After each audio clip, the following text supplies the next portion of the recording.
দেখুন, ব্যাপারটা হচ্ছে রাজ্য সরকারের ব্যর্থতার জন্যই যারা আজকে যোগ্য তারাও আজকে চাকরিচ্যুত হলো। হাইকোর্ট থেকে সুপ্রিম কোর্ট বারবার বিচারপতিরা এই পৃথকীকরণের কথা বলেছে, কিন্তু এক একজন এক এক রকম তথ্য দিয়েছে। রাজ্য সরকার এক তথ্য দিয়েছে, এসএসসি আলাদা তথ্য দিয়েছে, পর্ষদ আলাদা তথ্য দিয়েছে। ফলে এই ভুলভাল তথ্যতে হচপচের জন্য এতগুলো বৈধ শিক্ষক আছে চাকরি হারা। আজকে অনেক কথা বলছে, কিন্তু আমি বলছি সম্পূর্ণ দায়ভার রাজ্য সরকারকে নিতে হবে। সহজ জিনিস ছিল ভাই, কারা অবৈধ পন্থা অবলম্বন করে চাকরি পেয়েছে তাদের লিস্টটা দিয়ে দিলে তাদেরকে বাতিল করে দাও, আর যারা বৈধ পন্থা অবলম্বন করে মেধার ভিত্তিতে চাকরি পেয়েছে তারা চাকরিতে বহাল থাকতো। সেইগুলো তো এই কটা বছর ধরে করতে পারলো না। এখন রাজ্য সরকার অনেক বড় বড় কথা বলছেন, অনেক প্রতিশ্রুতি দিচ্ছেন। প্রতিশ্রুতির অন্তঃসার শূন্য আমি মনে করি। তার কয়েকদিনের মধ্যে যখন কসবাই বা বিভিন্ন জায়গায় ডিআই অফিসে যখন এই বিষয়টা নিয়ে জানাতে যাচ্ছে, তাদের উপরে যেভাবে পুলিশ আক্রমণ নামিয়ে আনলো, একটা সুস্থ সমাজে এটা কোনোভাবেই কাঙ্ক্ষিত নয়। আরে এটা ভারতবর্ষ গণতান্ত্রিক রাষ্ট্র, এখানে ক্রিমিনালদের সাথেও যে এই আচরণ করা যায় না। এখানে জেল বলে আর না, এখানে সংশোধনাগার বলা হচ্ছে। আর সেখানে একজন শিক্ষক, যারা জাতির মেরুদণ্ড বা সমাজের মেরুদণ্ড বলি আমরা, তাদেরকে যেভাবে আক্রমণ হলো, মারধর হলো, শুধু লাঠির ডান্ডা ভেঙে ফেলেছে এমন মারধর করেছে। এদের বিরুদ্ধে পুলিশ মন্ত্রী তথা মুখ্যমন্ত্রী কি ব্যবস্থা গ্রহণ করলো? কটা পুলিশকে শোকজ করেছে? কজনের বিরুদ্ধে ডিসিপ্লিনারি অ্যাকশন নিয়েছে? আমি জানতে চাই। ছাগল চোর গরু চোর ধরা পড়ে গেলে এরা বড় বড় করে এদের West Bengal police, Calcutta police তাদের পেজে লিখে দেয় যে এত জায়গায় একটা ছাগল চোর ধরা পড়েছে। আমি এই মর্মে জাস্ট বোঝানোর জন্য বলছি। তাহলে এদের বিরুদ্ধে যারা এই ধরনের শিক্ষকদের উপর আক্রমণ চালালো, তাদের বিরুদ্ধে কি ব্যবস্থা গ্রহণ করলো? লিখেছে তারা? এটা মেনে নেওয়া যায় না। আর এই আক্রমণ থেকে যারা এখনো চুপ করে আছেন, যারা ভাবছেন যে তৃণমূল কংগ্রেস হয়তো ন্যায় দেবে, আমি তাদের বলছি আপনাদের হয়তো মনে নাম্বার তাহলে এগিয়ে আসছে। আপনারা প্রতিবাদ সোচ্চার হন। যারা এই শিক্ষকদের উপরে আক্রমণ শুধু নয়, যারা শান্তিপূর্ণ কোনো মিছিলের ওপরে যে এই ধরনের বিভিন্ন জায়গায় পুলিশ আক্রমণ করে, এর বিরুদ্ধে আপনারাও সোচ্চার হন। না হলে আগামী দিনে আপনার নাম্বার আসছে, দেখবেন আপনার অন্যায় নয়, আপনার উপরে আবার পুলিশ আক্রমণ হবে।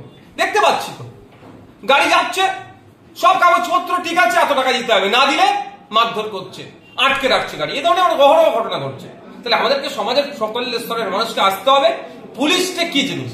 পুলিশকে আমরা মাইনে দিয়ে রেখেছি, আমাদের ট্যাক্সের টাকা দিয়ে রেখেছি, সাথে শান্তি শৃঙ্খলটা তারা বজায় রাখতে পারে। ডিসিপ্লিন, ট্রাফিক থেকে শুরু করে এই বিষয়টা যেন তারা ঠিকঠাক দেখে। তারা আমাদের উপরে চড়ে বসছে, তারা আমাদের উপরে লাঠি চার্জ করছে, তারা আমাদেরকে আক্রমণ করছে, আমাদের নামে মিথ্যা মামলা দিচ্ছে। আমি ধরে নিচ্ছি ওখানে কিছু দু একজন টিচার হয়তো অন্যায় করেছে, আমি ধরে নিলাম, করেনি, তারপরে আমি বলছি তাহলে কি উচিত ছিল? টিচারদের বিরুদ্ধে চিহ্নিত করে আইনত ব্যবস্থা নিয়ম, তা না করে সমস্ত টিচারদের উপর আক্রমণ। এবার যদি আমি উল্টো কথা বলি, ওরা যে আমরা দেখেছি তো পুলিশ অন্যায় করে, তাই কি সমস্ত পুলিশকে পাবলিক ধরে পিটাবে? এটা মেনে নেওয়া যাবে? সুষ্ঠু সমাজকে মান্যতা দেবে?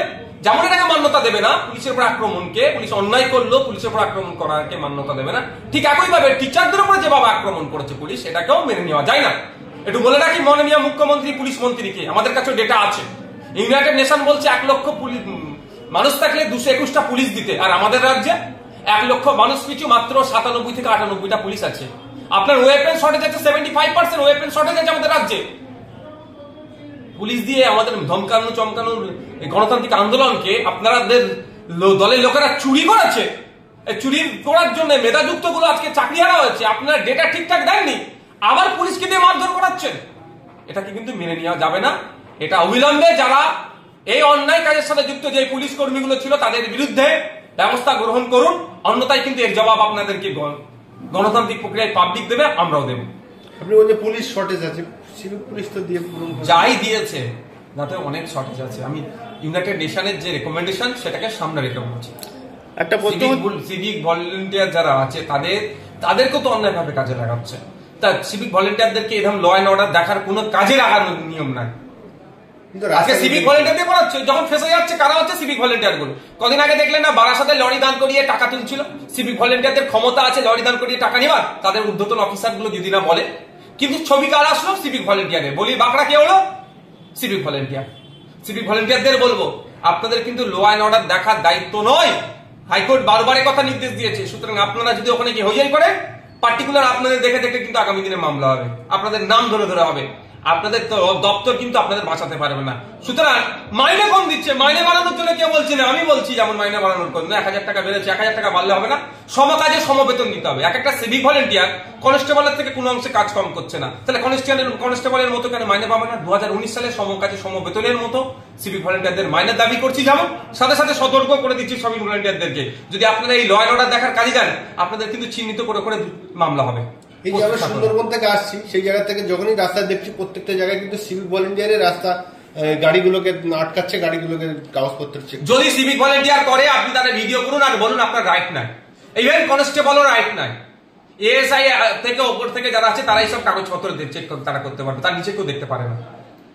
আপনার ডাইরেক্ট বলবেন আপনার অর্ডার আছে, আপনার রাইট আছে, আপনি আমার কাগজ চেক করার, সেই অর্ডারটা দেখান, ডাইরেক্ট আপনি চেক করবেন। মুখ্যমন্ত্রী কি বলবেন? মুখ্যমন্ত্রী মাননীয় মমতা ব্যানার্জি মহাশয় কদিন আগেই দেখলাম একটা ধর্মীয় অনুষ্ঠানে গিয়ে সেখানে সংখ্যালঘু মুসলিমদেরকে আশ্বস্ত করেছেন। তিনি নাকি বলেছেন এই মর্মে, সংবাদ মাধ্যমে দেখলাম আমি, যে মুসলিমরা চিন্তিত হবেন না, এই রাজ্য নাকি এই অ্যাক্ট আইনকে লাগু হতে দেবে না। তো ওই রকম ভাবে মুখে বলে দিলে তো হয় না, তার জন্য কিছু স্পেসিফিক ব্যবস্থা গ্রহণ করতে হয়। আর এই মর্মে আমি মুখ্যমন্ত্রীকে একটা চিঠি করে জানিয়েছি, তাকে আমি অনুরোধ করেছি, তাকে সাজেস্ট করেছি 3টে কাজ করার জন্য। অনেক কাজে 3টে প্রথম বলেছি। প্রথম হচ্ছে, চিঠির আগে বলি, তিনি বলছেন লাগু হতে দেবে না, কিন্তু তার দলের একাধিক এমপি অনুপস্থিত ছিলেন, তাদের বিরুদ্ধে কি ব্যবস্থা গ্রহণ করছে আগে দেখবো, তারপরে ভাববো উনি সত্যি সিরিয়াস নিচ্ছেন ম্যাটারটা। আর যারা উপস্থিত হয়েছেন তারা কাকে ভোট দিয়েছে সেটাও পাবলিক ডোমিনে নিয়ে আসা হোক।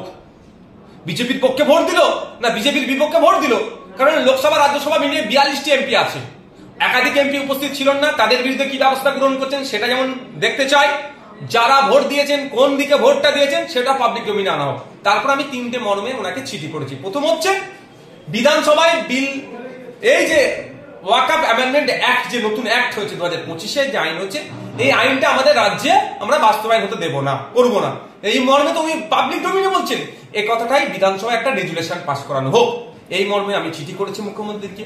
আমি চিঠি করেছি মুখ্যমন্ত্রী আমাদের রাজ্যের প্রধান, রাজ্যের পক্ষ থেকে একটা সুপ্রিম কোর্টে মামলা করুক, যে এই সারা দেশের জন্য উনি মামলা করুক, যেমন আমরা করছি, যে উনি এই পার্টি হোক একটা মামলাতে, যে এই যে অসাংবিধানিক অগণতান্ত্রিক যে ওয়াকফ অ্যামেন্ডমেন্ট থেকে ওয়াকফ অ্যাক্ট হয়েছে একে প্রত্যাহার করার জন্য।